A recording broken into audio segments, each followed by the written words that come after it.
Mambo haya yatukuta kwa sababu hatukuchunga hizi haki za udugu. Leo insha Allah nitaje baadhi ya haki za kuimarisha na kuuchunga udugu wetu.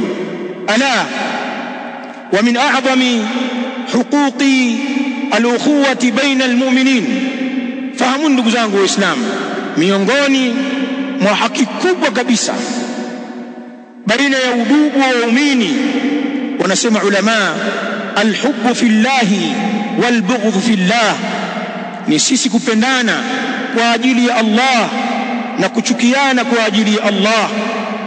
Yani ukiwaona waislamu wawili wamependana, basi wao wamependana kwa ajili ya Allah.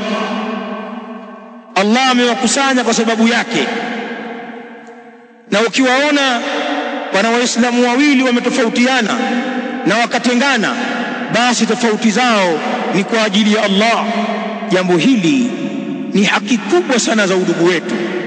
Rawa al-Imam Abu Daud rahimahullahu ta'ala as-Sijistani katika sunani yake min hadithi Abi Umama al-Bahili radiyallahu ta'ala anhu, anasema Abu Umama, man ahabba lillahi wa abghadha lillahi, yoyote ambaye atampenda mwingine muislamu kwa ajili ya Allah na akamchukia muislamu huyo kwa ajili ya Allah, wa a'ta lillah, na akatoa kumpa mwingine kwa ajili ya Allah, wa mana'a lillah, na akazuia kumpa kwa ajili ya Allah, faqad istakmala al-iman, kwa hakika mtu huyo ameikamilisha iman.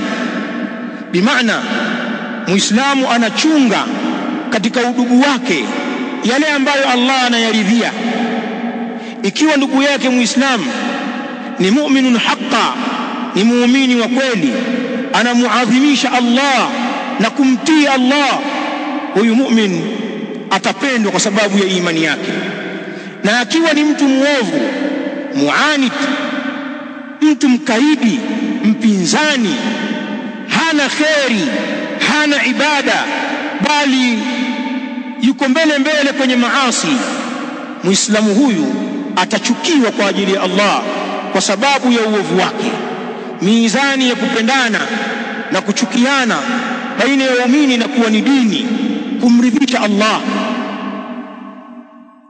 Kutekeleza jambo hili ni kuchunga haki kubwa ya udugu. Pana watu wamezembea katika hili.